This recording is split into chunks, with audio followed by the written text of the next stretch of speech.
I grew up with two siblings, both with disabilities. We were in foster homes and back, and there was a lot of trauma and instability in that childhood. Probably in my brother's teens, he started to exhibit signs of extremely poor hygiene, just other things that were making it very complicated for him and for all of us. So at a certain point, he disappeared on the street. He was gone for 6 months. Nobody knew where he was. We were calling hospitals, police offices, morgues. I spent many months listening to my mother cry herself to sleep because she didn't know where her son was and if he was okay. And I think that is probably one of the most horrible aspects of this disease for family members. You know, you just don't know. And what kind of abuse did he take on the streets? You know, was he beat up at times? Was he hungry for days? You just don't even know. And they don't remember what happened either. And he eventually showed up at a hospital. They diagnosed him with schizophrenia. And at that point, we realized what he was suffering from and what he was going through and what kind of supports he needed. So they kept him there, emergency, for a couple of months until we could find housing for him, which is not the typical situation. A lot of people get released within a couple of days without any support system. So my fear is that the way we're going in this country with our social services, there will be no support services, that families will be in a horrible position. And then that person is just left to what? To the streets. Welcome to SMI Spotlight. Today, I'm really happy to have Michele Hicks here. Michele is an actress, a model, works in the fashion industry, and she's an advocate for persons with SMI, with serious mental illness. Hello, Michele. Hello. Thank you for having me. Michele, how did you get interested in mental health advocacy? Because that certainly hasn't been your career. I've seen you in films and on TV, but you've done a lot with TAC, actually. Yes. It's a personal story. My brother suffers from schizophrenia, and I kind of been involved in advocating for him a large part of my life. So that brought me to TAC, and what they're doing, what really kind of made sense to me, and I've been kind of working with them in any way I could ever since. Wow. And how's your brother doing right now? He's stable. He lives in a residential facility for the mentally ill. He's been there for 15 years, so that is pretty stable. Wow, that's really stable. That's great. Yeah, so there were many years, many years of him homeless, many years of him lost on the streets, as you know from other people's stories. And so 15 years, that's a really good, yeah. For a lot of people listening to us or watching us, the homelessness story. And did he ever have encounters with police and the criminal justice system also? Or did you dodge that? I dodged it a little bit. I mean, I think that in my case, he wasn't violent, but he was still a 6'3" guy, Wow. So could seem pretty imposing, especially pretty disheveled and dirty and disoriented. There were situations where he was picked up by police because he was wandering around a train station in the Hamptons once and said that he was going to see his girlfriend, Christy Brinkley. So that was, but it didn't land him in jail. It just landed him being picked up and removed and to a hospital and such. So luckily we were able to avoid the criminal justice system. Wow. And how old were you and how old was he when he first became ill? When did you first notice that something had changed? I think with my brother, it probably started in his late teens, but it really kicked in his 23, 24, 25, somewhere in there, So I was about a year older than him. But in hindsight, you started to realize that the signs were there much earlier. They just intensified over the years. But definitely his first hospitalization was at Bellevue Hospital, and that's when he was officially diagnosed as schizophrenic, and that was in 1996, I believe. You've had a long road with him, so the 15 years of stability must be a big relief. Yes, because the 15 years of stability was after 10 to 15 years of serious instability, so yes. Right. Does your brother know he's ill, or does he have anosognosia? No, he has anosognosia. He definitely, I think with my brother's situation, he has a dual diagnosis. He has an intellectual disability. He was perceptually impaired, neurologically impaired, whatever the diagnosis was of the year. Right.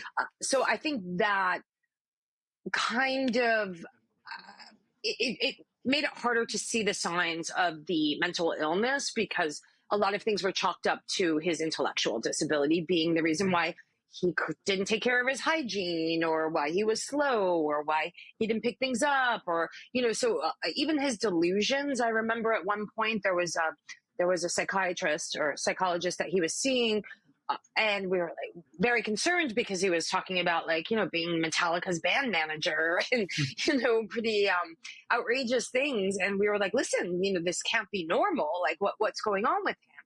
And I remember that his psychologist said, because of his disability, he's, creating this, very vivid fantasy life. You became the primary caregiver, is my understanding, right? Most involved, let me put it that way. I mean, I guess, yeah. I grew up in a family with 2 siblings with developmental disabilities, single mom, 70s, 80s, poverty. My dad was gone. It was a pretty chaotic and abusive and neglectful home. So there was a lot of different factors. You were in foster care as well. Yes, we were all in foster care for a couple of years in there. Right. And I think that at a certain point, I guess once I got out of the house, I mean, when you're dealing with 2 people with disabilities and you're the only child, the other child, there is no way that you're not parentified or given a huge amount of responsibility, because there is no other choice, So when you grow up in that situation, your needs are pretty much always last, because you're the needs of the person that is in crisis and has the disability or whatever is always paramount. And then you have a single mom in all these situations, there is nothing left, So as far as caretaking, I think, I left home quite young. I was emancipated at 16. And there was a point, I guess, in my late teen 20s, my brother came to, I picked him off the street because my mother had thrown him out of the house. Again, she didn't know he was suffering from a mental illness at that point. And then I moved him in with me. I started advocating for him then. So, I advocated for him to be in supportive housing situations for people with developmental disabilities. So that was my kind of start into advocating. And I did get him into a program, and he was in his own apartment. That was a supportive apartment. And it was in that situation that he really started to spiral, though, being alone and not being super supervised and New York City and et cetera, et cetera. So I guess my journey started then, but then there was also my sister. So. Right. You had to care for her as well. Did you ever have trouble talking with his doctors, getting access to his doctors, his treatment team? I've had both experiences. When he was first diagnosed, he was in Bellevue Hospital. And I have to say that team there was amazing.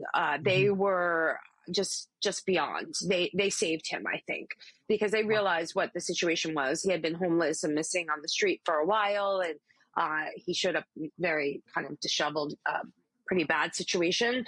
And they kept him in Bellevue and in crisis for a month to 2 months until they found residential housing, until the social workers were able to find residential housing. And they knew, and they talked to me pretty, they were really open. They were really trying to get me to, be involved and come in and talk to my mother and stuff. So in that situation, they were trying to get the family involved. I remember there was, he was at a place called Postgraduate Center in New York. And I know it, yeah. Yeah. So I remember it just depended on who the staff was. It really did, because he was living in a residential facility there after Bellevue. And one of the women there was amazing. And then one of the guys there was a total dick, and he was like, this. And then he's like, HIPAA laws, I don't need to talk to you. I don't have to do this. And that happened a number of times with doctors too, where they were like, your brother says he doesn't want us to talk to you. Right. And so because he's in the middle of a psychosis, he's like, don't talk to them because they're trying to control me, and they're trying to, all the delusions that come with that. And then some people held to that completely. And other people knew they had to speak to the family in order to really be able to help the individual. So many families I work with are frustrated because the mental health care professionals answer the phone and say things like, well, I can't even tell you if your son is a patient of mine. And they've got really vital, important information that they need to share. And you can share information, and we have to educate the doctors that are scared and the nurses and social workers that are scared to talk to us. And I know that you testified to Congress about HIPAA, right? Yes, it was for the Helping Families in Mental Health Crisis Act, which I think was HIPAA, and also AOT, was part of that. Yeah, I mean, it was very frustrating to not be able to communicate with the people that were taking care of him, and also give them the information that we had, which is vital and important. And as we know, that the more that the family is involved in care and treatment, the better the outcome is, usually for the individual. So, I mean, like the HIPAA laws, I understand them. I think people are afraid of being sued. We have a very litigious country, and I understand. But, in these cases, when somebody has, like you said, anosognosia and doesn't even realize that they're, that they're sick and that they need help, that letting them, on the street and not being taken care of is not a good thing either. Right. Did you ever find ways to get around it when you had a resistant, scared doctor? You just keep calling until you get other people. Okay. I mean, it's true. You just keep calling. Try the caseworker, try the doctor, try the person working at the desk that day. This is good advice. I don't actually get this advice. It's really smart. Yeah, you just keep find someone who will hitting talk to you. other people until you get somebody that'll listen, really. Or and I think if you're saying, I have this information, you should take it, that helps too. And there are people that, really want to help. They're just handcuffed, like you said. Yeah. Well, one of the things I advise the families I work with is do it in writing. Because once you email something or fax something, it's got to go in the medical record and they have to respond to it. So, but I like the find somebody who will listen approach. I've actually never advised anybody to do that. So thank you for that. That's really interesting. I mean, I remember arguing that they had to change his psychologist. I was like, no, I was like, it's detrimental. Like, we need somebody else. There has to be somebody else, and, because he was so, it just wasn't working, the communication, and but it wasn't working with my brother. I mean, sometimes there's not a good fit too, right? Right. What about, I really was looking forward to talking with you because you're a sibling and I'm a sibling, someone with schizophrenia and anosognosia. And I know I have gone through periods of really burning out and not even wanting to talk to my brother for a month at a time sometimes. Have you ever gone through periods like that? Constantly. Yeah. I mean, in my situation, I also am taking care of my sister. So I compartmentalize. It's the only way I've kind of learned how to deal is, okay, so today I'm dealing with family shit or whatever it is. And then it's like, okay, I'm checking out for a couple of weeks and I'm going to deal with my own stuff and I'm going to deal with something else, and it's not that you don't still feel guilty about that, but you gotta do what works and kind of save yourself. If that's what works, why feel guilty about it? I mean, if you can compartmentalize, and still get the job done and still advocate for your sister and your brother, why feel guilty? I've worked with families who are estranged and have no contact. Yeah, I know. So, you're engaged. I am engaged. I don't know. The guilt comes from, I think the guilt is almost like survivor's guilt in a way.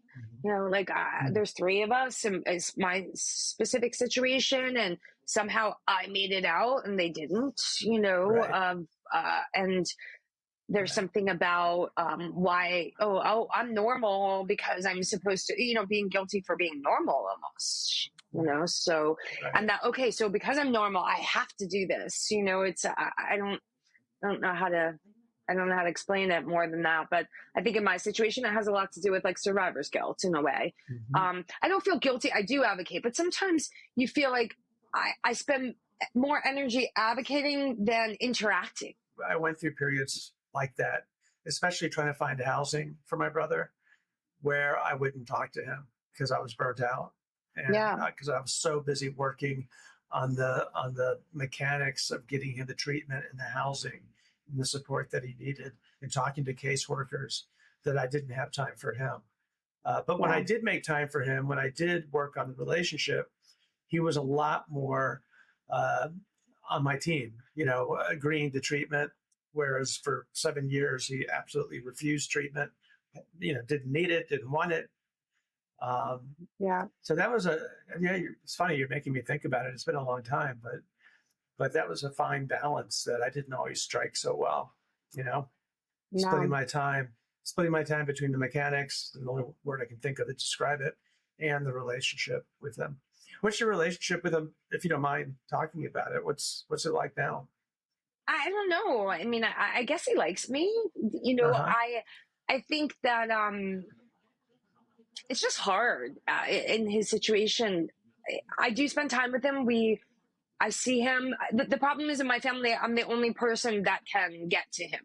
So then it all falls on me, that the only way he gets out of there or he sees anybody is if I organize it, or I coordinate it, or I bring him to his mother, or I bring my sister to him, or so it becomes, a lot, and a burden, and, it's all on me for him to get any interaction, in-person interaction with anybody else in the family.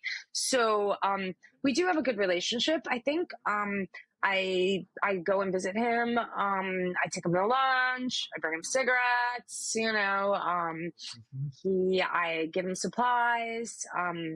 He does talk to my mother every day on the phone, numerous times a day. So I think that's really his lifeline.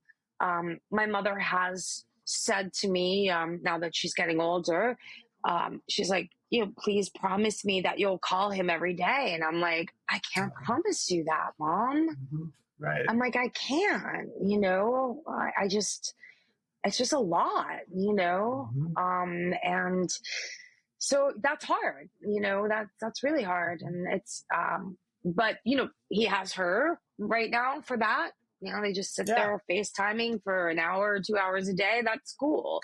So he has that connection. So you're in the entertainment industry. How do you feel it handles depictions of people with schizophrenia? Let's be real specific. I mean, we know A Beautiful Mind with Russell Crowe, I thought was a fantastic movie. But generally, do you have any thoughts about how it's handled and what could be done better? I feel like we've come a long way from One Flew Over the Cuckoo's Nest. Yeah, right. So, I don't think it's the responsibility of the entertainment industry as much as it's responsibility of media in general in order to depict people in a certain light. I think, like you said, Beautiful Mind, Girl Interrupted was based on a true story. Even something like Rain Man showed, the sensitivity of somebody with autism, not mental illness, but autism. And I think that was a really good depiction. I mean, I don't think there's a responsibility there. I just think that more real stories so that people can understand it would be helpful to other people that are suffering, to family members that feel alone, and so the public at large can understand, what this illness is, because I think people don't understand what it is. No, they don't. No. I mean, I think they mix mental health and mental illness like as all, one thing, and it's very distinctively two different things. And there's been a lot of attention to mental health, as you know, but not a lot of attention to serious mental illness. And there's a huge difference. And they both need attention. Don't get me wrong. Yeah, but this is why we're doing the SMI Spotlight. It's because there is a gap. There's really, not enough attention paid to people like our brothers. And that's across a large number of organizations. TAC, how did you get involved in TAC?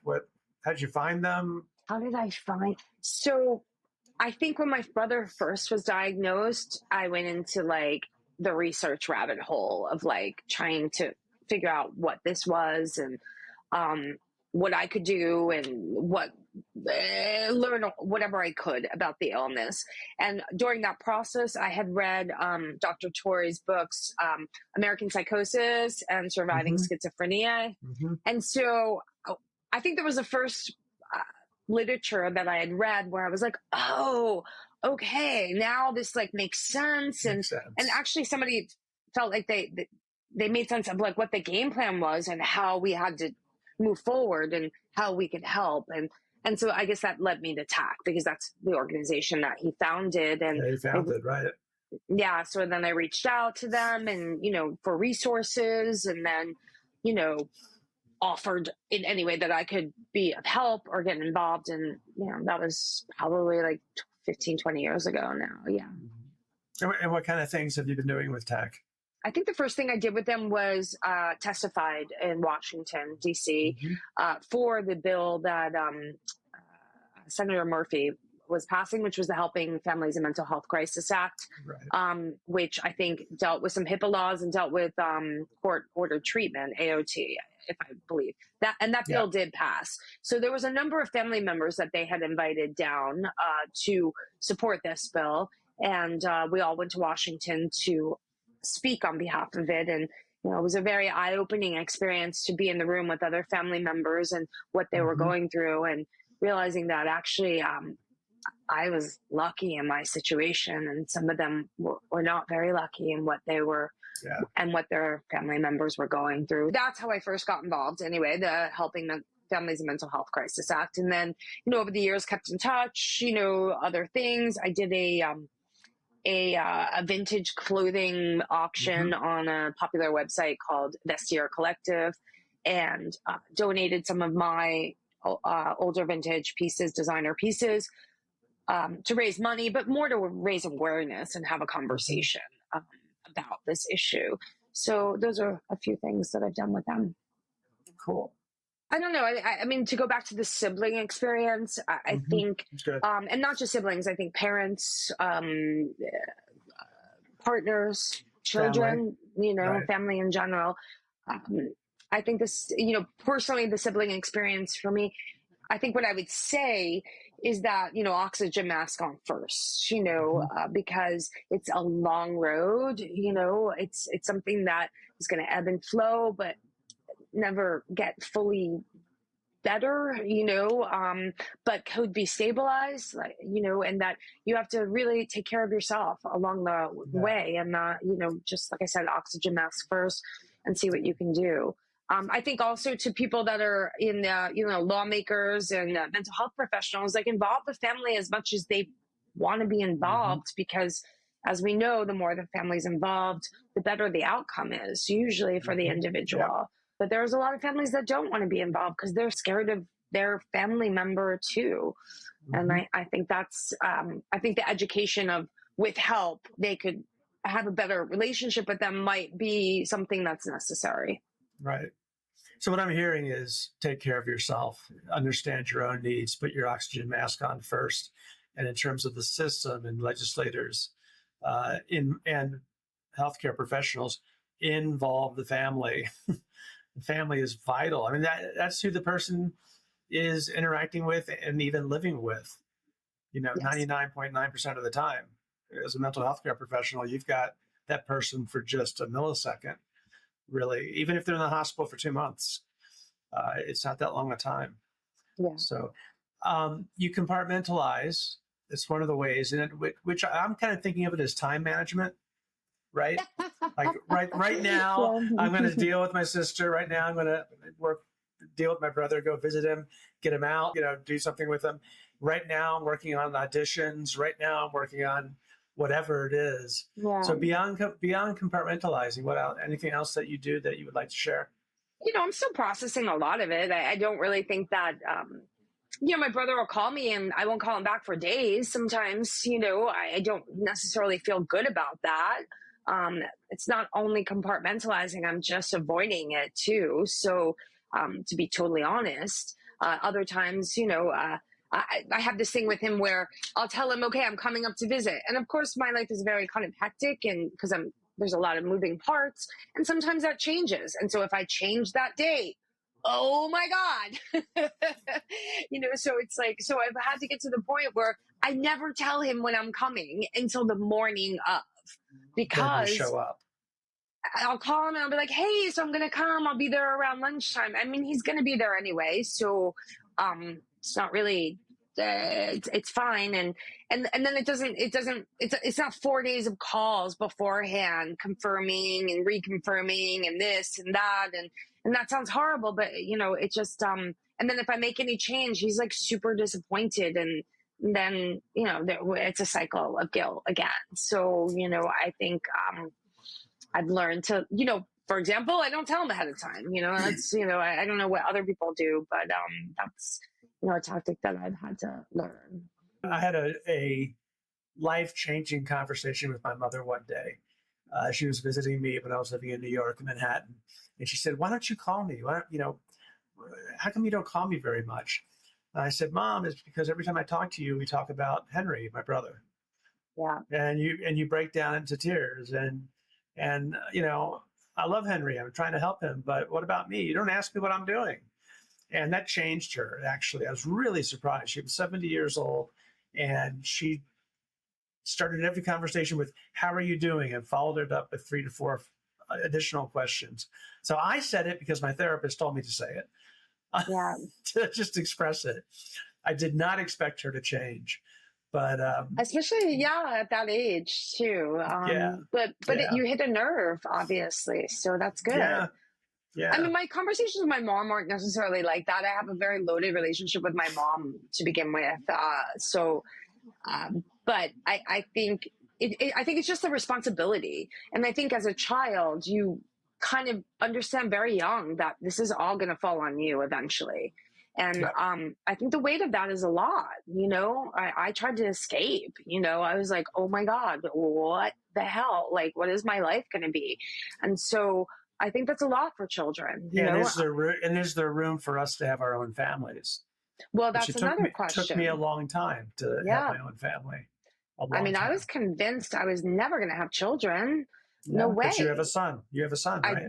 I do. Yeah. I do. So, I mean, I came around, but first of all, I just couldn't live through it again, and so I already had the responsibility of these 2 siblings, and the idea of having a child that might have any kind of disability or mental illness and have to live through that again. I just couldn't. I just was convinced. I was really scared. And just also feeling like I couldn't handle it. Like that would be overwhelmed, so beyond being scared. So, I mean, eventually I did all of a sudden be like, okay, now I want a kid, and had a beautiful child. And really it's kind of been a savior in more ways than having a child is, but also, just having like, the potential and the positivity and the, like life is moving on as opposed to you're just there to caretake. Right. Made a big difference for. That's great. We were talking about the entertainment industry, so I just wanted to add a little something. So, I mean, I think it's not up to the entertainment industry it's not their responsibility to accurately portray. But I do think that it is a responsibility with people that are creatives and in that field, to be able to tell their stories in a way that it makes other people feel seen and not feel alone in their struggles. And so that is probably the reason why I got into that business, is that the way that storytelling can do that and make us all human. And so I think there is a responsibility for the people that can to tell those stories. And, I've been working on a project myself, which is more of a book idea about my family, but there's also a script that I'm working on to, loosely kind of a fictionalized version of kind of my brother's story a little bit, to show what it's like to be in the mind of somebody in a more hopefully not necessarily gentle, but like a more compassionate way. Exactly. Yeah. I look forward to seeing it. Well, thank you so much. No, I appreciate your time and your willingness to do this. And I have no doubt our conversation is going to help lots of people, and especially siblings and parents of persons with not only serious mental illness, but also especially those with anosognosia. Thank you for having me. Thank you, Michele. Yeah, thanks.